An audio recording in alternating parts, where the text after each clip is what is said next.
So this is the Bont Riot 24. So this is one of the latest shoes from Bont na pang road bike. So I've been getting a lot of hit sa paggamit ng road bike shoes kasi alam ko ginawa ko yung video na to.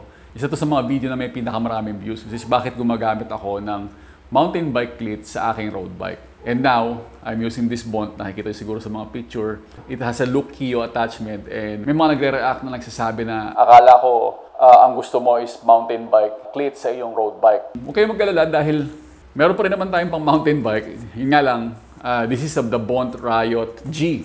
So this is one of the latest shoes din from Bont na pang mountain bike or pang gravel. So yun ang pag-uusapan sa video to. Tama ba ako na ito pa rin ang pinakamagandang gamitin sa inyong road bike or panahon na para magpalit kayo or gumamit kayo ng road bike shoes katulad dito? So magandang araw mga Mapster. Ito ang pag-uusapan natin ngayon, sapatos sa inyong road bike. So syempre ito, usapang road bike lang to. Hindi ko alam when it comes sa gravel. Of course, kung gravel bike kayo or mountain bike kayo, may mga gumagamit naman ng pang road, may gumagamit pa rin ng pang gravel. But for me, meron tayong dalawa kaya pwede natin subukan parehas. Pero bago tayo magpatuloy, pakita ko muna sa inyo yung mga sapatos sa gamit ko. Shoutout pala sa Supreme Bikes PH and Bont Cycling Philippines.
So okay, nagkamali ba ako? Or binabawiin ko na ba yung sinasabi ko?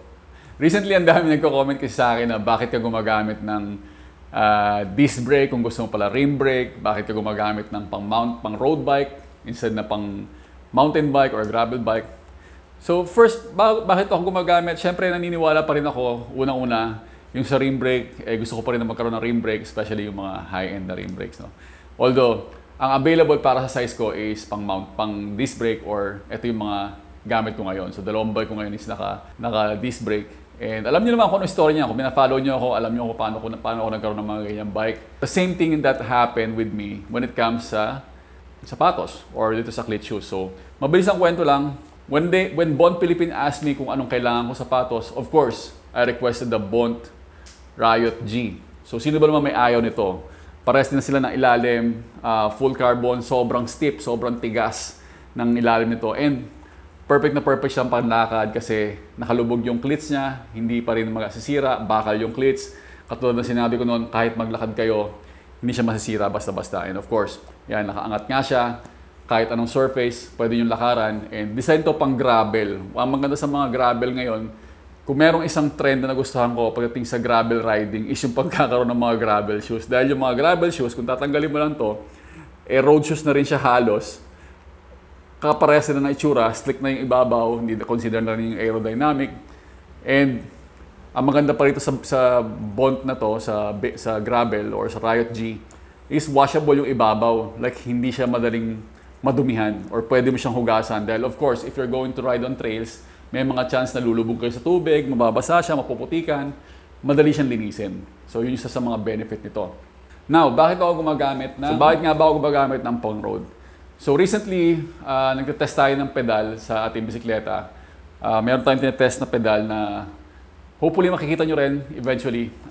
Kung naka-out na yung video, makikita nyo yan dito. Click nyo na lang yung sa taas. But upon this recording, hindi ko pa pwedeng ilabas yung video. Gumagamit tayo ng Look Kio. So yun nga, when Bond Cycling Philippines asked me kung anong kailangan ko, or Supreme Bikes PH asked me kung anong kailangan ko na sapatos, of course, ang sagot ko, mountain bike. Kasi pang mountain bike pa rin yung choice ko. So ang pinili ko is the gravel bike. Ito nga, the Bond Riot G or pang gravel. So nagkaroon ako ng opportunity na i-test itong exciting na power meter na to or itong magandang power meter na to. Kaya wala akong choice. Kailangan kong gumamit ng pang-road na sapatos. So yan. Huwag kayong magalit sa akin, huwag sasama yung loob nyo pag gumagamit ako. Kasi syempre, kailangan ko siyang subukan, kailangan ko siyang gamitin, kailangan kong i-report or i-review yung bagay na ginagamit ko to improve the performance or kung ano man yung pwede kong ma-contribute dun sa pedal na test ko ngayon. So paano ko gagamitin yun kung wala akong pang-road na sapatos? And dyan pumasok itong bagong sapatos ng Bond na Bond Riot 24. So yun ang reason. Huwag kayong magalit pag sumama yung loob nyo. Yun talaga, ganun talaga ginagawa natin ngayon eh. I still believe na ito pa rin yung okay na sapatos para sa akin, the gravel shoes or the mountain bike shoes. Actually, in a few days, magpapabike fit ako using this shoes sa aking Pardus. So yung Pardus natin, nakapang MTB pa rin na pedal. Hindi magbabago yung setup nun. Ito pa rin yung gagamitin natin. And actually, dalawa na nga itong sapatos natin na Bond na gagamitin doon. Parehas pa rin sila pang MTB, yung attachment or pang SPD. While this one will remain sa aking Seka na nakapang road na attachment or ito, currently nga naka-look siya kasi pang-look yung pedal ng kinabit natin. So ano masasabi ko or ano yung difference sa kanilang dalawa? Ano yung opinion ko, like ginamit ko? So first is the material na ginamit sa ibabaw. So parehas ngayon yung mga bagong Bond na to, malalambot na yung material niya. In comparison do sa mga dating Bond, mas older na model ng Bond, which is available pa rin naman yan sa amin sa Supreme Bikes. Mas malambot yung mga upper nito. Plus, itong mga bagong sapatos ng Bond is mas maganda yung pagkaka-wide niya para sa akin. Mas nagustuhan ko siya. Mas komportable ako ngayon. And perfect yung combination na yun sa upper na material na ginamit. So, syempre, sobrang stiff pa rin. And bukod dyan, no, yung opinion ko, yung personal na opinion ko pagdating dito sa dalawang sapatos na to, ang gusto ko dito pa rin sa pang mountain bike is yung upper material na ginamit nga sa kanya. So, itong material na to, madaling linisin, madaling hugasan, dahil kinonsider nga nila yung trails. And pangalawa, ang pinagkaiba dito sa luma ko is dalawa na yung bowa nito. So dual bowa na siya. And mas maganda yung fit pag dual bowa, mas madaling i-adjust. Ganoon din naman dito sa ating road. Pero yun nga, para sa akin, mas simple pa rin to and hindi pwedeng hindi ka maglalakad eh kapag nagbabike ka. Especially if you're going to do on long rides or touring ride, maglalakad ka talaga. So pag naglakad ka in comparison dito sa pang road, yan, kung nakita nyo, plastic yung attachment niya and posible talaga siyang dumulas or madulas kayo. So yun lang yung kinakapitan niya. Unlike dito, na nakatago, yan, nakatago yung pedal and may mga rubber siya. So hindi siya magagasgas, hindi siya kailangan palitan from time to time. So para sa akin, panalo pa rin, pang everyday use, pang araw-araw, itong pang mountain bike. And as you can see, parehas sila halos ng ilalim, ayan o. Halos parehas sila ng ilalim. It's just magkaiba yung attachment and magkaiba yung design. So ano naman nagustuhan ko dito? Siyempre magaang to. Like sobrang gaang niya kumpara dito. Hindi ko natitimbangin pero magaang.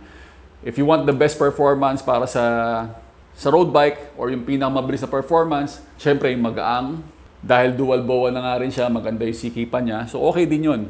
However, yung attachment nito, which is the Look Kio attachment or kahit pa yung SPD-SL nyo na Shimano, from time to time napupudpud to.